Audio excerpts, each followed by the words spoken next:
अस्सलाम वालेकुम friends, welcome to sharp TV.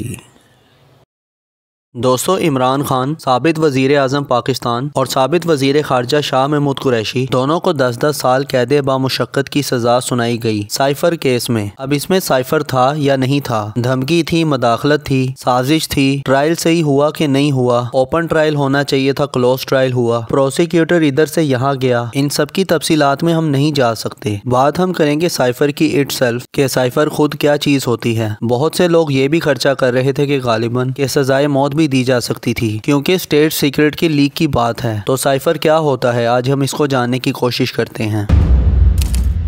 दोस्तों, गवर्नमेंट जो आपस में एक दूसरे से बैकडोर चैनल जो करती हैं, या बैकडोर ना भी हो, या जो भी कम्युनिकेशन होती है वो एम्बेसी के थ्रू होती है। एम्बेसीज का मकसद सिर्फ वीजा इशू करना या सिर्फ सिटीजन्स को असिस्ट करना नहीं होता। वो एज एन एम्बेसडर का काम ही यही है कि वो पाकिस्तान को रिप्रेजेंट करते हैं जहाँ भी पाकिस्तान के एम्बेसीज और कौंसलेट मौजूद हैं। तो जब भी हुकूमतों को राब्ता करना होता है, जैसे एक राब्ता करने का तरीका तो ये है कि मोदी की कॉल आ गई नवाज शरीफ को, या डोनाल्ड ट्रंप ने इमरान खान को फोन किया किसी अहम मुद्दे पे या किसी चीज पे मुबारकबाद देने पे, तो वो फोन कॉल पे रिकॉर्ड होती है और रिकॉर्ड का हिस्सा होती है। इसके अलावा जो गवर्नमेंट लेवल पर बातचीत होती है एम्बेसीज के थ्रू साइफर के जरिए, साइफर एक कम्युनिकेशन मेथड है जिसकी डिफरेंट मशीन्स होती हैं और ये कोडेड मैसेज होता है। और ये ऐसा नहीं कि आप gmail.com पे गए और @इमरान खान और CC में आपने शाह महमूद कुरैशी किया और आपने ईमेल कर दिया। जाहिर है स्टेट सीक्रेट्स होते हैं, सीक्रेट बातें होती हैं, आने वाले कल की बातें की जा रही होती हैं, बहुत सारे सीक्रेट मामलात होते हैं, चाहे वो दाखिली हों, आरजी हों। तो इस तरह की कम्युनिकेशन को हमेशा कोडेड रखा जाता है। तो बेसिकली किसी भी हुकूमत को अगर आपकी हुकूमत से राब्ता करना होता है तो वो एम्बेसी को मैसेज पहुंचाता है, तो एम्बेसी उसको साइफर के जरिए कोड करके यहाँ भेजती है कि कोई गैर मुताल्लिका शख्स या कोई गैर मुताल्लिका हुकूमत वो बात ना सुन ले और वो सीक्रेट रहे। अगर हिस्ट्री की बात की जाए, अब इसको भेजने के लिए हिस्टोरिकली काफी किस्म की मशीनें इस्तेमाल की गई हैं और ये हम देखते हैं कि नेपोलियन वॉर से पहले भी सीक्रेट कोडिंग होती थी। सीक्रेट मैसेज भेजे जाते थे कि अगर आप वॉर के टाइम पे खास तौर पे, और अगर आप इंग्लैंड से एक मैसेज भेज रहे हैं और रास्ते में अगर फ्रांस की फौज ने अगर वो खत पढ़ लिया है तो उनको वो पूरी स्ट्रेटेजी का पता चल गया, तो कोडेड मैसेज भेजे जाते थे। और जाहिर है कि इंडस्ट्रियल रेवोल्यूशन के बाद इसकी मशीनें भी आने लगी। इस टॉपिक पे अगर आपने एक बहुत जबरदस्त फिल्म नहीं देखी तो जरूर देखिएगा, बेनेडिक्ट कम्बरबैच, जो हम सबके फेवरेट शर्लॉक होम्स हैं, उनकी फिल्म है इमिटेशन गेम्स। उन्होंने उस फिल्म में एलन ट्यूरिंग का किरदार अदा किया जो कि बहुत ही जबरदस्त मैथमेटिशियन और साइंटिस्ट थे इंग्लैंड की तरफ से। जर्मनी जिस तरह से वर्ल्ड वॉर 2 में पूरे यूरोप पे कब्जा करता जा रहा था, उसके पीछे उसका एक सीक्रेट टूल था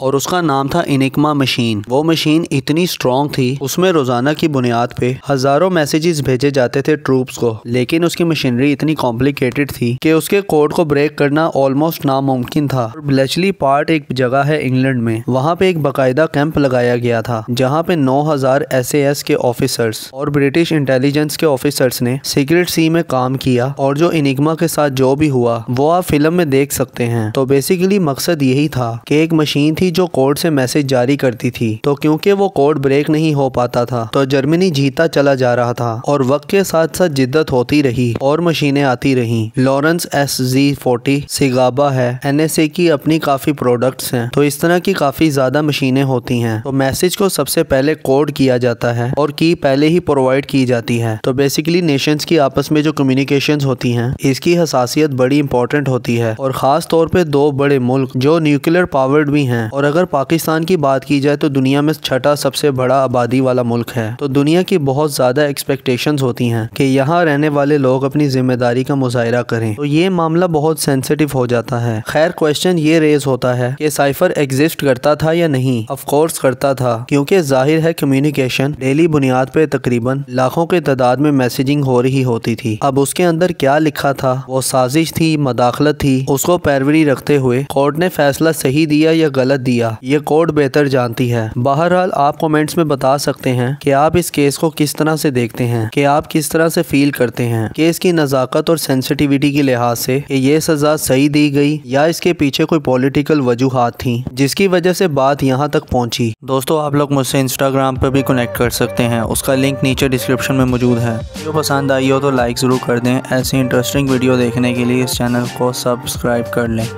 और बेल आइकन पे भी हिट कर दें ताकि वीडियोस के नोटिफिकेशंस आपको मिलते रहें। अपना बहुत ज़्यादा ख्याल रखें। अल्लाह हाफिज़।